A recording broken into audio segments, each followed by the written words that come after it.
Another 3 points for Liverpool with a reward of 90 pulsating minutes at Anfield against Manchester United.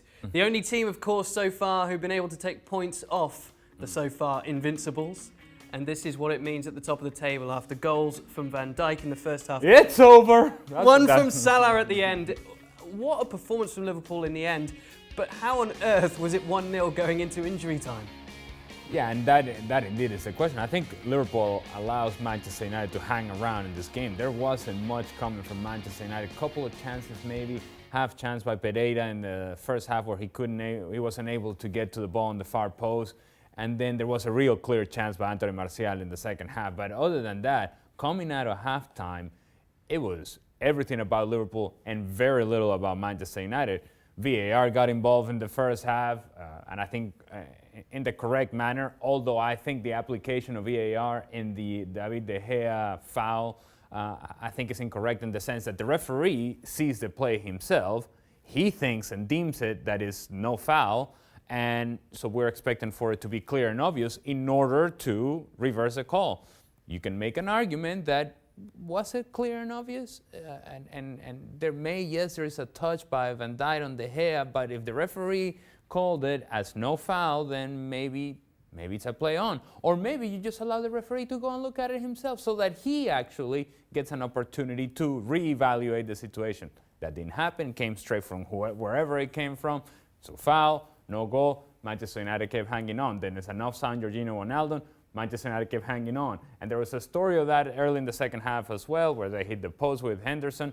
Manchester United hanging on. And so, because they were hanging on, towards the end, it was Liverpool, actually, that was a little nervous about closing out the game. And it looked and it felt a lot like the Spurs game last week.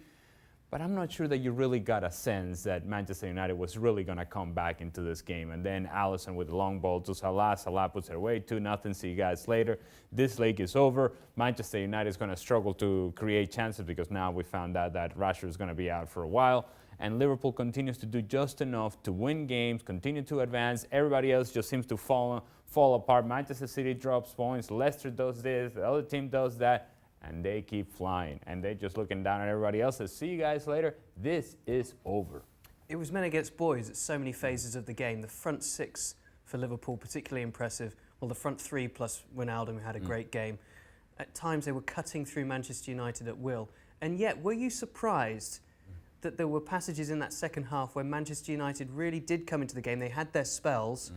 And Liverpool at times looked as if they could concede. I mean, it's just been a case this year that hasn't happened. 6 Premier League clean sheets in a row for Liverpool, even though the emphasis is so much on what they do going forward.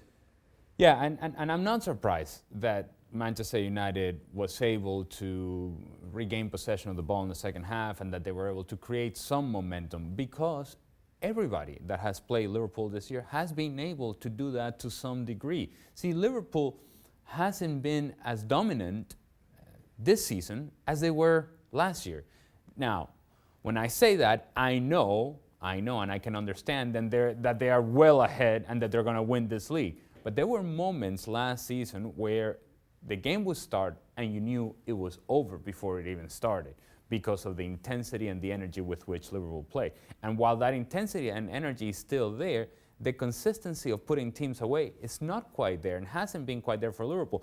But what you find about this team is that they know how to win games. And you're going to get a lot of work out of the midfield. And you're going to get grinding work out of the midfield from Henderson and Wijnaldum. And they're going to dominate the game on the final third. And when they do get broken down defensively, they have enough ability and enough understanding of the game to recover. And so Van Dijk comes in with a header, or you have players recovering to positions where they can defend, and then they make enough of an interception, or they make enough of a foul, or they cut out the rhythm of the other team, or Alisson comes up with a save. Everybody is doing their job. I don't think they're at their very best. I don't think they were explosive today against Manchester United, and yet they're running away with this league. So when I analyze Liverpool and I say, well, they weren't great, but they're winning the league the way they are, it seems silly, it seems stupid, it seems dumb. Maybe I'm all of those, but I can tell you that Liverpool is doing enough to win games, and that's all they care. And that feeling, when you go into the training ground, when you go into the training field, and you start talking to each other and you spend time with each other. You enjoy being around each other because you know that guy next to me knows how to win. I know how to win. He knows how to win. That guy knows how to win.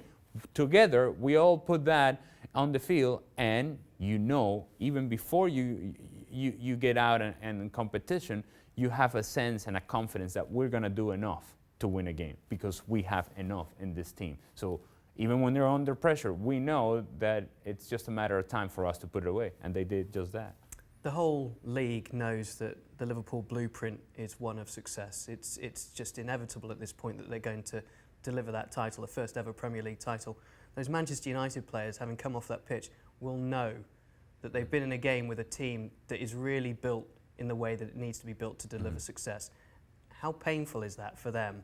And also, is there a lesson being learned by the hierarchy at Manchester United that this is the team they need to copy, this is the team they need to emulate?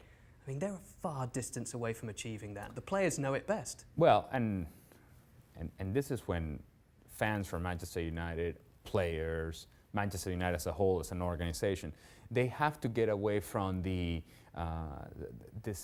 sort of idea of, well, but we played really hard today. We competed. We gave ourselves an opportunity. Moral victories are not good enough for a club like Manchester United, or it should not.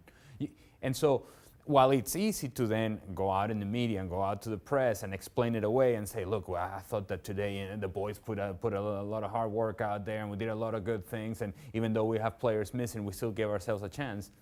They are miles away from competing with Liverpool or Manchester City even on a consistent basis. They may, on a day, be competitive. They may, over the course of 20 minutes, be competitive. But on the whole, it is a large distance, and one that is getting larger. It is getting difficult for Manchester United to truly see where Liverpool is and where Manchester City is and say, we are taking steps in closing that gap. That's not quite the case. Liverpool keeps moving in that direction. Manchester City keeps getting healthier. They'll continue to move in that direction, whereas Manchester United, it's one step forward, two steps back. And that gap keeps getting bigger, and it's going to be a long time until they close it. Yes, well, the whole league is seeing Liverpool disappear into the distance at 16 points now and a game in hand. Full round of midweek fixtures as well. It doesn't matter at the moment for Liverpool who comes to face them. No one's good enough. Well, thank you very much for watching ESPN on YouTube. For more sports highlights and analysis, be sure to download the ESPN app. And for live streaming, premium content, and let's not forget as well, ESPN FC 7 days a week. Subscribe to ESPN Plus.